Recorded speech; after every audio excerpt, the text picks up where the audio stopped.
오늘은 술토에 대해 함께 공부해 보겠습니다. 술토는 무토의 기운을 지닌 흙입니다. 이 술이라는 글자 자체를 살펴보면 무토라는 구조 안에 점 하나가 찍힌 모양입니다. 마치 화로 속에 불씨 하나가 남아있는 모습이죠. 이처럼 술토는 겉으로는 흙처럼 보이지만 그 안에 불씨가 숨겨져 있는 흙입니다. 술토는 양의 마지막 기운입니다. 계절로는 늦가을 즉 술월에 해당하죠.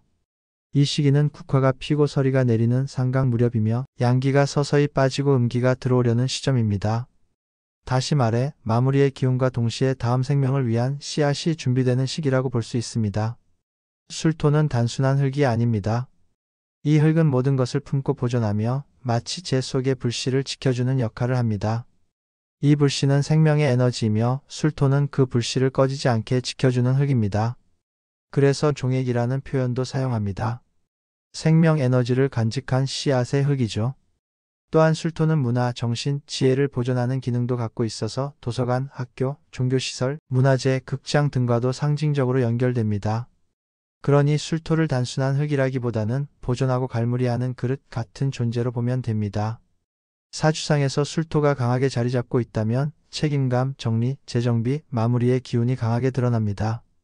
또한 겉으로는 차분하고 무게감 있지만 속으로는 뜨거운 의지와 야심을 간직하고 있는 사람일 수 있습니다. 술토는 화의 무덤이기도 합니다. 화의 기운이 이곳에서 사라지는 동시에 수로 이어지는 전환점이기도 하죠. 그래서 술토는 단절, 전환, 변화, 준비, 수렴의 키워드를 동시에 지닙니다. 또 중요한 특징은 술토는 장기적인 안목과 기다림의 미덕이 필요한 흙이라는 점입니다. 초년보다는 노년의 운이 더 강하다고 보기 때문에 급하게 서두르기보다는 묵묵히 품고 기다리는 태도가 중요합니다. 성격적으로는 충직하고 누군가를 따를 때는 목숨을 걸 정도로 충성을 다하지만 반대로 고집도 강하고 자기중심적일 수 있어요. 예술적이거나 철학적인 감성이 발달하기 쉬운 위치이기도 하며 현실과는 일정 거리를 두고 조용히 자신만의 세계를 지켜나가려는 경향이 있습니다. 술토는 이처럼 외형은 단단하고 차가워 보여도 그 속은 생명의 불씨를 품은 깊고 뜨거운 흙입니다.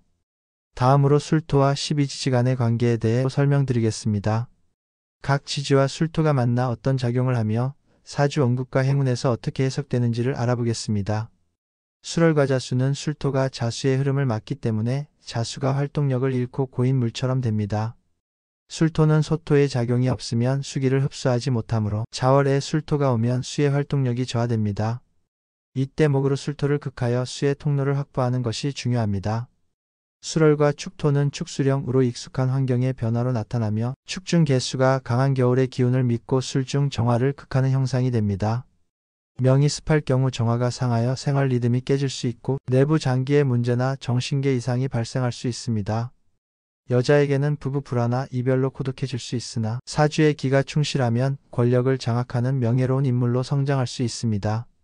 술월과 인목은 조토와 조목이 만나 작용이 부정적이며 수리는 가압이나 실제로는 서로를 손상시키는 방향입니다. 천간에 화가 투출되어야 오히려 도움이 되며 수기의 적극적인 활동이 필요합니다. 술월과 묘목은 묘술은 육합관계이나 화로 변화하지는 않으며 묘목은 소토를 이루어 술토에 생명력을 부여하지만 묘목 자체는 그 작용을 잃습니다. 문필력과 사교술이 뛰어난 명으로 나타날 수 있으며 행운에서 묘목이 오면 술토가 활발하게 작용하게 됩니다. 술월과 진토는 진술충으로 외부적 요인의 변화로 나타나며 창고가 열리게 되는 계고 작용이 있습니다. 하지만 과도한 충은 창고를 부수는 결과가 되니 주의해야 합니다. 이 충은 성격적으로는 과단성, 외적으로는 고독한 성향을 동반하고 이성 문제나 질병, 소송 등의 문제를 예고하기도 합니다.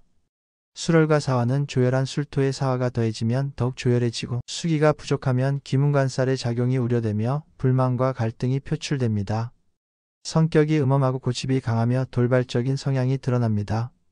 술과 화는 화가 술토를 만나 화극을 이루기도 하지만 태양이 지는 시간에 술시이므로 화기가 실제로는 약합니다. 따라서 사주 원국에 따라 화가 용신이면 술련에 불리할 수 있고 그 반대도 마찬가지입니다. 목이 없으면 묘지로 작용하기 쉽습니다. 술월과 미토는 술미형으로 조열함이 해소되지 않으면 금이 손상되고 목과 수의 작용이 필수적이며 형작용이 강하여 문서 사고 구설, 배신 등이 발생할 수 있습니다. 여명은 부부 문제로 고독해질 수 있으며 또 신경계, 위장계 질환이 우려됩니다. 술월과 신금은 술토 입장에서는 신금이 조열함을 조절해주는 역할을 하지만 수기가 강할 경우 오히려 부담이 됩니다.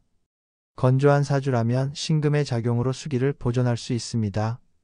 술월과 유금은 수류해로 금기가 술토에 묻혀 작용을 상실하는 형태로 배신, 중상, 모략 등의 암투가 생기기 쉬우며 특히 명예목이 없다면 유금이 외부와 차단됩니다.